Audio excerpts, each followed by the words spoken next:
You ever wonder what's on the mind of a teen? Like, actually wonder what's on the mind of a teen? I do. Sometimes I know that can be a little scary, especially as a parent on the go. Lucky for all of you, I found two teens who are willing to talk to me longer than 5 minutes. Welcome to Our Village Stories, parenting through passion and grit. Shared stories become the lanterns that guide our kids' path. Join other villagers as Coach Cam, a teacher and athletic director, creates a safe space for these stories. So grab a lantern and let's light it up. Oh, yeah, I'm feeling this. Yo, Drake, this beat is crazy. We have Glenn and Isabella from the Teen Up podcast, straight out of Taiwan. Welcome to the show. Thank you. Thank you for Thank having you. us here. I just want to say I like to do my flower segment early. I've listened to their podcast. The two of them are very well informed, very well spoken, great ideas, very, very great chemistry that they have during their talks, and it's very intriguing and interesting. So I'm going to ask the scary questions to the teens to see if the teens can give us parents some answers and some guidance to help you guys out along the way. So, do you think social media helps make or maintain friendships? Why or why not? And there's no wrong, and I want to let you know there is no right or wrong answer. Just I love to hear perspective. Yeah, I'll go first. So I think social media, it does help make friends. Like right now, I'm a senior and I'm going to college soon. And I'm going to college in America. So I'm making a lot of friends through social media with my college friends. But I don't think that these friendships are honestly like very true or very deep because I'm talking to a lot of different people on social media and I honestly don't remember like what they look like or what we talked about. So I think on that part, it's great to connect with people from all over the world like that. But does it make like good and deep friendships? I think actual meetups, like person to person, is would be better.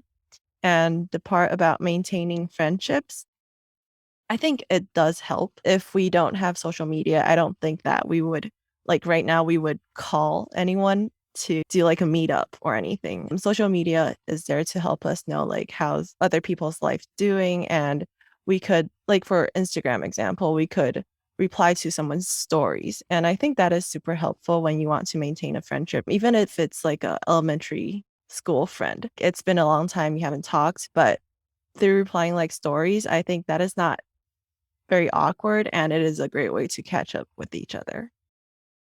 Same as Isabella, I'm going to the US for college this fall. And I'm also like meeting a lot of people on the internet through Instagram or Snapchat, just like talking to other people. And I have to say, I have met some very interesting people some people who I really click with. But I think the main thing about social media for me is that social media is for making friends that you will have a real life interaction with instead of just like the whole friendship only exists on social media or online.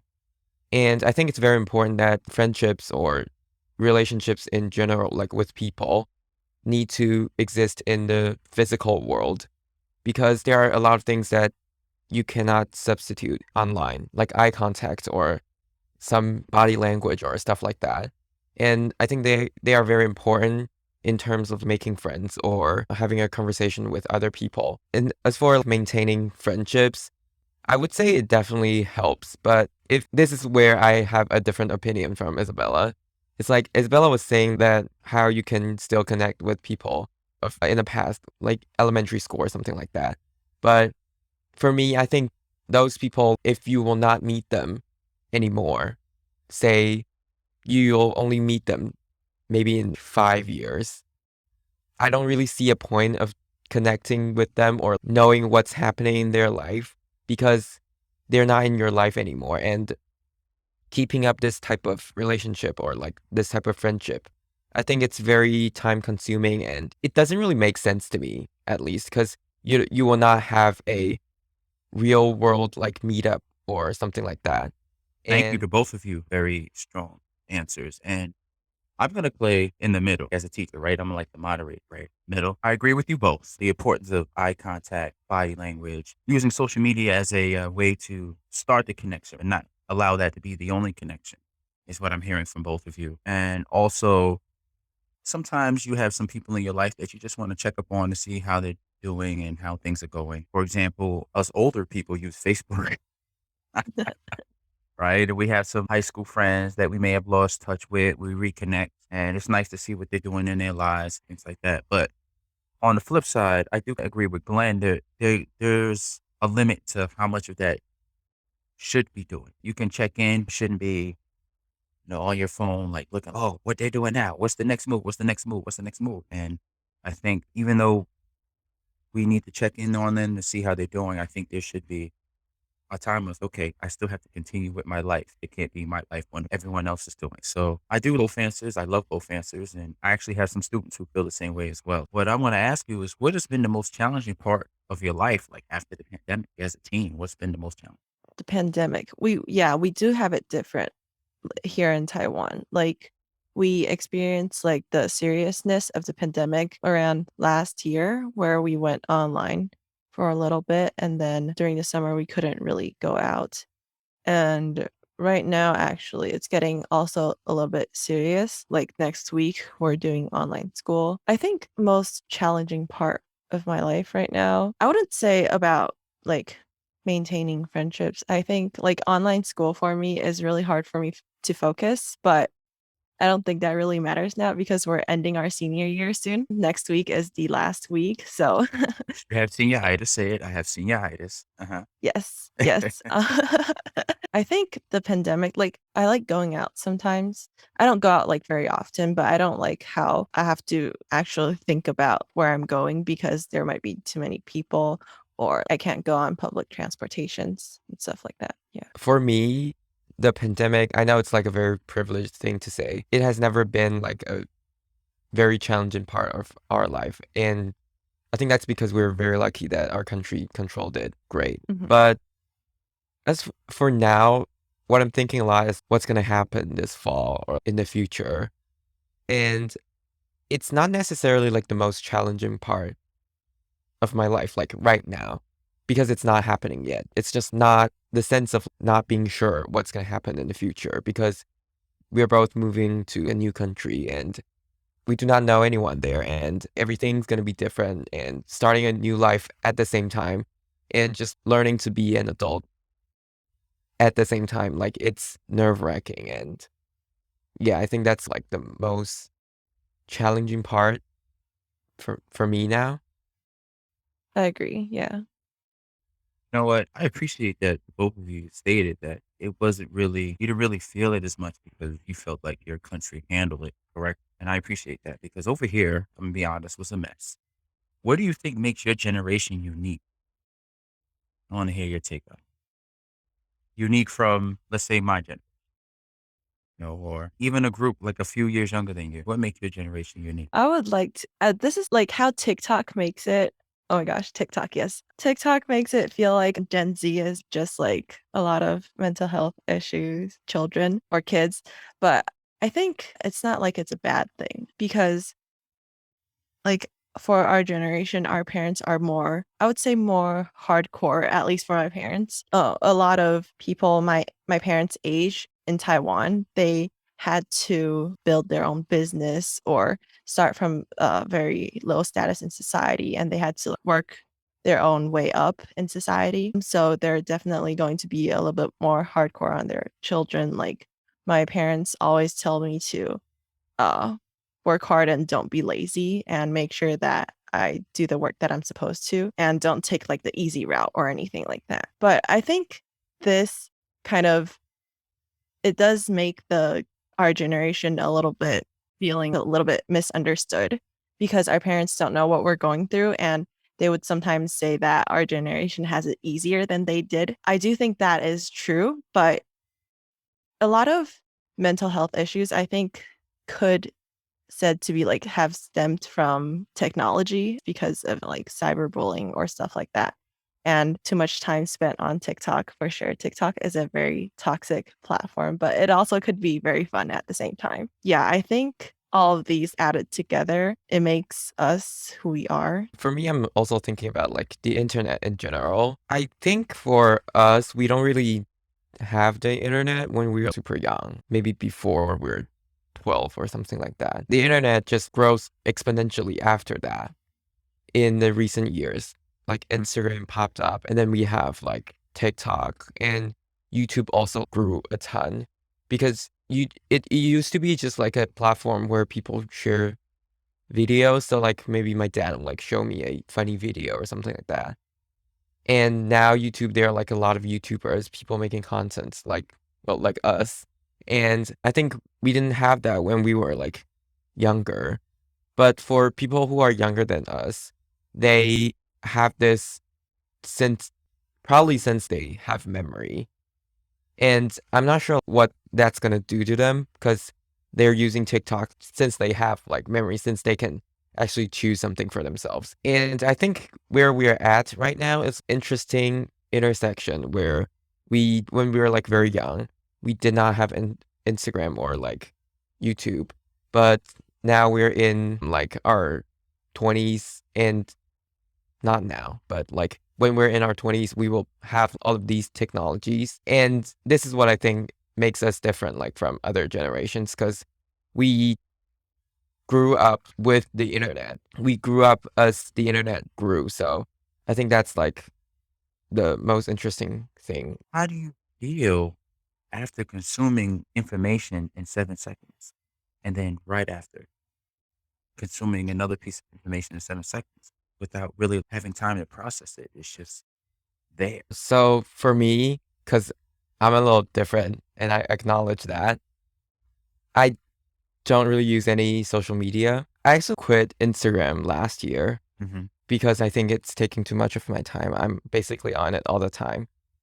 And then during the time when we locked down, which is like May last year, I was on TikTok all the time. Like it's at the point where I think it's scary because I would just lay on my bed and then open TikTok, and before I even notice, an hour has gone by, and it's like super scary.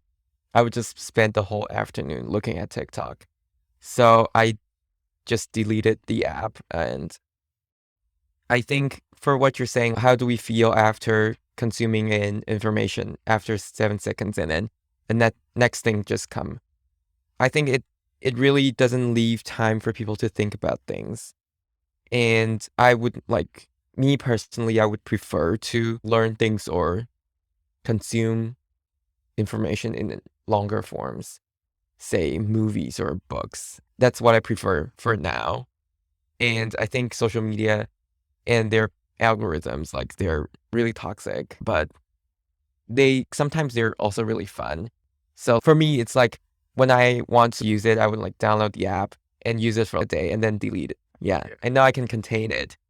So it's not gonna like take my whole week away. For me, I don't know. I actually stopped using a TikTok for about a week. Like I'm not on it very often right now, but I was on it like all the time. And I think the 7 second thing, it has shortened like my attention span for sure. I have realized I could not stay as focused in class, or I can't even finish one YouTube video. The YouTube video has to be about 5 minutes for me to finish it. If it's more than 20 minutes, I would have to like open it and then watch it for 3 minutes and then stop and then come back to it after a while. I think that is a bad thing. And I honestly don't remember much of what I watched on TikTok. Yeah, I think it's very toxic and I should definitely cut my time on TikTok. um, but sometimes it's just a fun, like I send a lot of like funny TikToks to my friend. It's just like for a good laugh. And I think that is a very good thing because I could also talk about it with my friends. And some of the TikToks that I watch are like informational. They would tell me some facts like for the day or something, and it would just be fun facts for my friends too. But I think that's the only good part that I've gained from it, really. otherwise. I don't like how it shortened my attention span for sure. Wait, Yeah. I want to add something. So one thing good about TikTok that I recently noticed is that there are some very good musicians on TikTok. Yeah. And I think we should Agreed. give TikTok that. It lets a lot of really talented people to be discovered, and I think that's a good thing. Yeah, I agree. This one, I super agree. This show is sponsored by StratFit NYC. Looking for efficient, inspiring, and effective fitness for the only body you get in this lifetime? Go to stratfitnyc.com, and it's all up to you. Dare to dream of something you really want and go for it. That's stratfitnyc.com.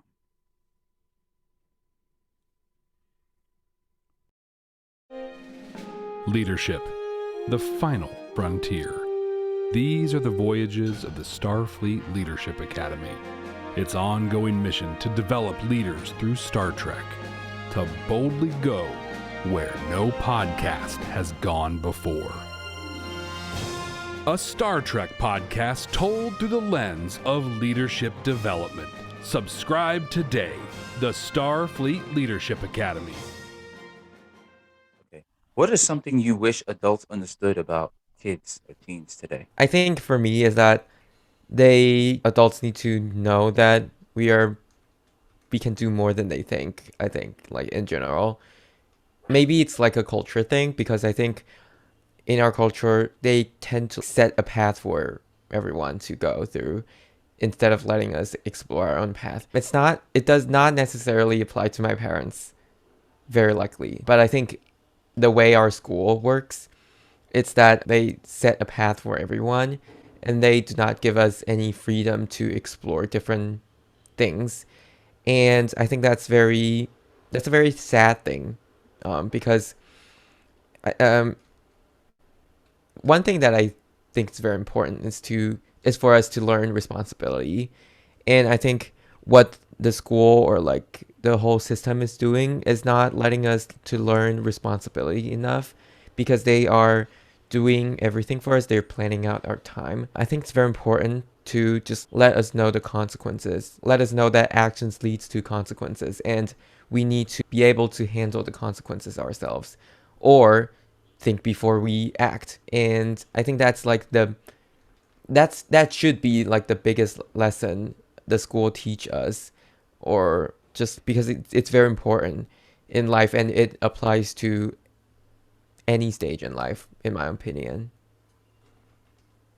Yeah, I agree with what Glenn says. And I also want to add that this is a little bit like towards my parents. I think it's to give us time. Like sometimes we can't rush the things that we want to do, or we can't rush. We need to take time to maybe understand a situation, or take the time to understand how to do something. I think it's also a cultural thing, how parents are a little bit more controlling sometimes. I think they should just give us the time to understand it ourselves, and try to also, give us the freedom to do it ourselves, instead of telling us to do what, like right now, or you should or sometimes they would say, why are you so afraid of this situation? It's nothing to be afraid of, just go do it. But sometimes it's really important for us to take in like the surrounding and understanding what situation we're put in order to process anything, instead of just pushing us and cramming information into us. My mom is a little bit like, it's not a totally bad thing. She's just a little bit controlling sometimes.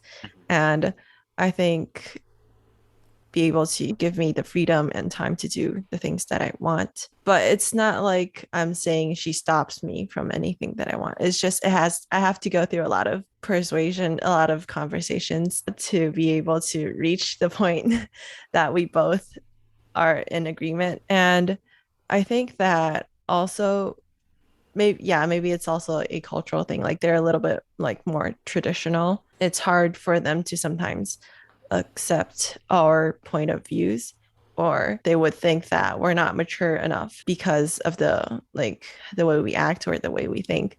But they have to understand that we're also like growing up, and it's sometimes okay to let go and let us try things out. So, what I'm understanding is that your mom does give you pushback, but that she also allows you space to have conversation, to have a little sense of persuasion. She allows you the space to help her with her understanding of you. And then there are times that it works, and then sometimes it doesn't. Yeah. But Yeah. at least she gives you that space, which is very important. Because there's cultures over here that it's what I say, this is what you're doing, and then that's it. There's no conversation, there's no persuasion.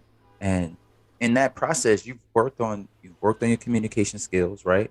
You've worked on problem solving, and you've also worked on the art of persuasion, which is something that is key. I mean, it sounds funny, but it's key, right? Sometimes you just have to help people see your side just for understanding, just for a fresh perspective. That's something I think we do not enough of. It's always, this is my side and this is it. That's it. And I don't care what you have to think or I don't care what you have to say, but it leaves no room for conversation and nobody can grow from that. Her giving you that is, I love to hear things like that. So thank you. Sorry, my teacher brain came on. No, it's fine.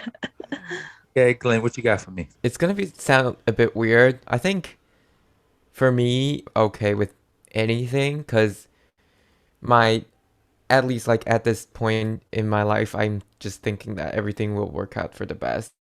And that I don't mean to offend anyone. I'm not religious or anything, but I feel like it's not like necessarily God, but like the world works in its own mysterious way that whatever comes next, I'll just deal with it. So I wouldn't say anything bad about my parents because I think it is what it is and I can't really change. Obviously, I can't change my parents. So I can't say, oh, I'm done. I want a different parent. No, I can't do that. So I guess it's just like how you do things with anyone, actually, just like conversation and I can't change who you are, but I can change my outlook of you. yeah, And yeah. it sounds like you're a person who rides the wave, we call them. Like the karma. You ride the wave of what's going on, you handle things as they come along. You're never really up or down, you just stay as even as possible. And that's what that sounds like. Am I getting it right here? Yeah, yeah, definitely. It's not weird. You're not weird. It doesn't sound weird. It's your perspective. And that's awesome to have. Seeing the positive outlook on things, knowing and accepting that things will change and that you'll eventually grow from it and have to move on. There's nothing wrong with that at all. So your take is just as great as Isabella's. I know that. Let's see here. What is something that bothers you about school? I'll just ask that. Anything that bothers you about school, like teachers, what teachers can do, their perspective, their take, how they handle certain situations. I think school is almost done. Senioritis. Yeah, I guess our teachers could, I don't know, like okay, when students don't do the things that teachers expect them to do, I don't think it is necessarily the best way to just get mad, because if we don't know where your expectation is set, how are we supposed to do things the way that you expect us to do? So I think if it's better to communicate, or like what the teacher is expecting from students, or for students to ask more questions about what they want us to do. Clarity. Yeah, that's clarity, right? That's so Yeah. important. It's like, how can I live up to your expectations if I don't know your expectations? You expect me to do something and be a certain way, but you didn't tell me what else Yeah, was. yeah. And it's that I'm a teacher. I'm an adult. You're a kid. You're just supposed to listen to what I say, and then that's it. But how? What is it supposed to look like? You want me to figure it out. So I love that, Glenn. I am actually going to say the exact same thing that Isabella just said. I think teachers should also learn how to communicate with students because some teachers, at least for us, they just assume or like they think that we should just listen to them no matter what. And that is just wrong because we're still people and we still need our own opinions and our own ways of doing things. Yeah, I think conversation is key. Oh, and wait, I want to Okay. add something. One thing that I find that teachers probably shouldn't do as often is to bring in their emotions, like from other classes or from their own personal life. It's like they walk into the classroom and they're mad already, and we don't know why. And yeah, I don't think that is a great relationship between the teachers and the students for sure. Yeah. I'm gonna be perfectly honest with you. I fall victim to that. This is right, the human side. I fall victim to that sometimes. I teach PE. So if a class before me gave me a hard time, I've already have this little thing with me. So when the next class comes in, it's on them extra. Sometimes it Mhm, doesn't require that. And that's something I know I need to work, just finding that downtime in between classes to just take a deep breath. Even though mhm, we have a 1 minute break between classes. So as one class is leaving, the other class is rolling in. And as a teacher, I'm telling you, like the human side of trying to recollect our thoughts while something else is popping up can be difficult. And mhm, mhm. I know, like I said, I'm speaking from experience personally. That's something I need to work on because I've had kids come in and they're like, "What happened? Oh, you had the class before us. Okay, but okay, go drink some water and come back." That's what my kids would tell me to do. Go drink Wow. some water because it also human side. They know that I'm not that person all the time. So obviously Mhm, something happens. It's recognizing, right? Having that communication back and forth, that acknowledgement of self between, teacher and student that we should all have. My kids would come in, make a joke, and I'm like, all right, whatever, get out of here. But it's building that relationship because now what I've done is I left the door open for them to come to me with something and they feel more comfortable sharing some of the issues and things going on if I'm a little bit more open with my emotions and being you as opposed to being a dictator teacher. So I believe what you guys are talking about is very important. And thank you for bringing that up. And hopefully more of my teacher friends are listening to this to get that. So, what projects or outside ventures did you have going on outside of school? mainly for us is yes, our podcast Teen Up. We basically talk about teenagers' thoughts on the wonders of the world, questions like where did the universe come from or what is success? And currently we are talking about dreams, like what are dreams or what do they do to our like mental issues? We don't really have any other projects going on. It's mainly our podcast, and it's called Teen Up again. And you can find that on basically any platform. You could also find us on Instagram at teenup.podcast. We're also on TikTok with the same handle. And yeah, that's basically it. Awesome. I will be sure to put those ways to find you in the show notes so you can link up with Glenn and Isabella. Thank you so much for joining me. You are now considered the villagers and helping us as teachers, helping us as parents, helping out other teens, helping us as people. And I appreciate your time. Be sure to like and subscribe. You can find Our Village Stories, newly branded Our Village Stories, Parenting Through Passion and Grit. You can find it on YouTube, Apple Podcasts, Good Pods, because I prefer Good Pods, Spotify, and wherever you get your podcasts. I always like to end with a quote. Any and everything you do with passion and grit, find your passion and get to it. That's a Coach K. I'll see y'all later.